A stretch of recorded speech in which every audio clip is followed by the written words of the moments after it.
press the bell icon on the YouTube app.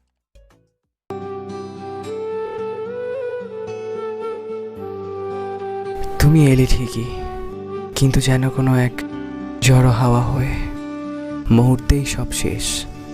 না, তোমার আশাটা হয়তো পাহাড়ি কোনো মেঘ, ধরার আগেই বৃষ্টি হয়ে ঝরে গেলে।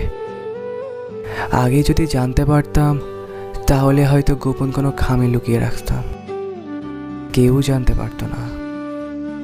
আর এভাবে তোমাকে আমার জীবন থেকে উড়ো চিঠির মতো হারিয়ে যেতে হতো না। আমি জানি তুমি আবার ফিরে আসবে, হয়তো কোনো জোয়ারে, হয়তো বা বৃষ্টি ভেজা কোনো সন্ধ্যায়। আমি থাকবো তোমার অপেক্ষায়।